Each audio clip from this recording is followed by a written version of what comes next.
Hello and welcome to Monday's show. I'm Nat. And I'm Jack. You're watching The Source on Maynard Bristol television. We hope you've had a good weekend and we have got loads in store for you on tonight's show. So here's what's coming up. As part of our focus on Brandon Hill, I catch up with Robin Maynard from the Avon Wildlife Trust. As it's a happy Monday, we've got another one of our happy champions. And as today is Mayor Ferguson's mayoral address, we catch up with him at home and ask him a few of his firsts. And finally, I put my life on the line for The Source when I go bungee jumping.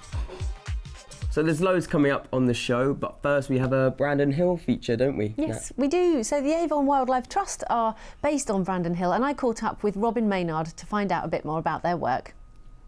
Brandon Hill is a special place for many Bristolians, and over the coming weeks we'll be uncovering some of the stories that make it come alive.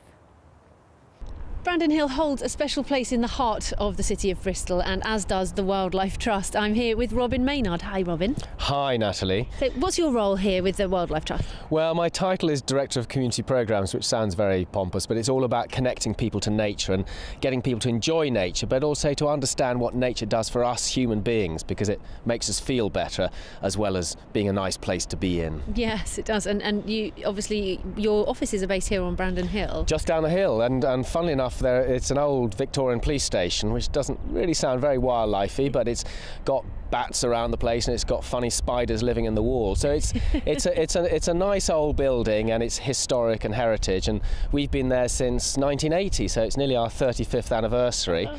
And we've been managing Brandon Hill. It's owned by the City Council, but we manage a large area of it and create a wildlife rich meadow, and we look after all the species on the hill. And there's some amazing things here. Yes, we see the squirrels, but you might get peregrines hurtling overhead or sparrowhawks making a kill. So you can see some extraordinary things. Yeah, so of course, I mean, it is known. I've people who don't live in Bristol, and I've referred to Brandon Hill. They've said, "Oh, what you mean, Squirrel Hill?" You know, Squirrel Hill, and it's the I believe it's the oldest open municipal space in Britain. I think it was originally set up in 1174, so people even there, even in that time, realised the value of open spaces, and getting out into the environment is going to do you good. It will literally raise your positive cells in your body, and it'll reduce your stress levels, and it's now recognised by doctors that a dose of nature, actually not really a dose of nature, it's a prescription of nature. Natural Health Service will do you good. What's your role in Bristol and the wider region?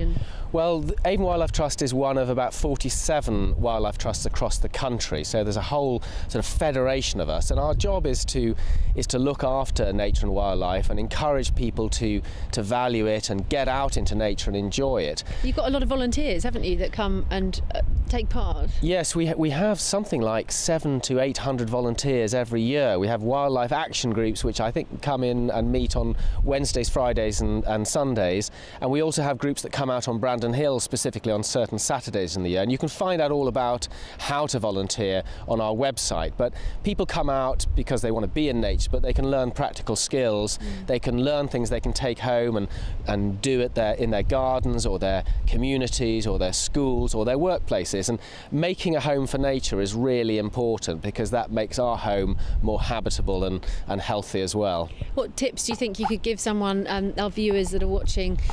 What maybe like one or two things could they do in an urban garden or on a patio or on a balcony that might support nature? Well, a garden doesn't have to be a great mansion.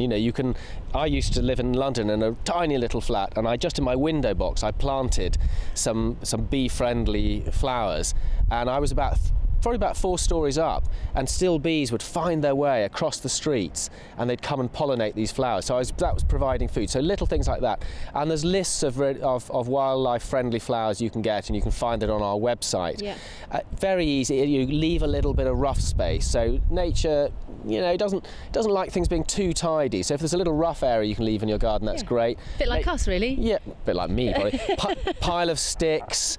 Some people make bug hotels using old pallets and putting bricks in there, and tiles and bamboo canes, things. So you can make quite big elaborate structures or little simple ones. Okay. If you have a pond, that'd be great. Little tiny pond for frogs and amphibians. There are more ponds in cities than there are now in the countryside.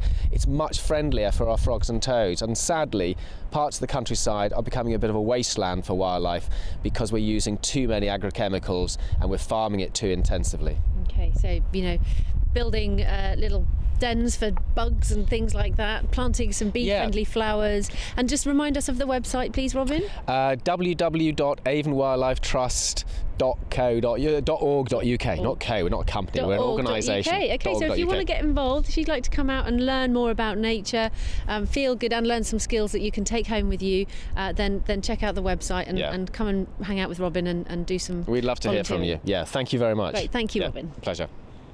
I had no idea we have peregrine falcons. Is it peregrine? It is peregrine, yeah, you are saying it right. Okay, but that's the thing, is that's why it's so educational. It's like, you know, a lot of people maybe don't even know what a peregrine falcon is. Like me. But they're here in the city, on Brandon Hill. So yeah, thank you very much, Robin.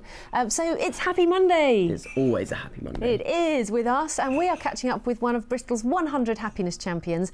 This week it's Jennifer Bell with her wonderful choir, who we saw at the Tobacco Factory. My name is Jenny Bell, and I am a composer director. I make shows that are like concerts and that are about everyday life and represent everyday people. And I'm one of the happiness champions of Bristol. I think it's an amazing question to be asked. I've been thinking a lot about what I'm grateful for, because actually I think there isn't, I mean, I'm not religious, but I don't think that there's a moment in my life that I'm not grateful for everything. Like, and it's almost like it's quite a political question. Like, I'm incredibly grateful for example, my civil liberties and the choice I have over my own body, and the fact that I can walk down the street freely, and I can make these shows. I can make these shows about everyday people, and I can make political statements, and for that to be okay. Second thing, well, I mean, of course, the people having love in my life, and having people who I love, and my son, whom I love, and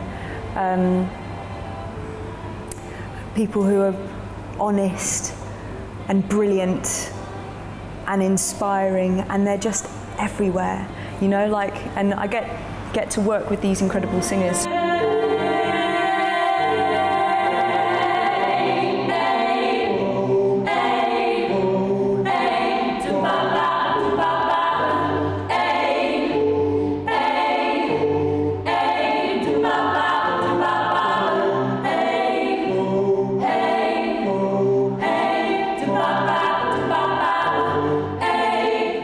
This might sound strange, but I am incredibly grateful for the times that haven't been plain sailing in my life, because I think that the times that you have to be brave and you have to find your own resources. I think those are the moments where where your true character is revealed, you know, where you find what you're really made of. You look like you're getting a bit emotional there watching that one. You see me getting a bit teary-eyed. It really was one of the best things that I filmed so far for The Source. I just love her work, and yeah, I think she's got some performances happening at the moment, so do check it out. But now it is time for a break, so please tweet us at Made in Bristol TV, #The Source. Or you can Facebook us, facebook.com/Made in Bristol Television. We'll be right back.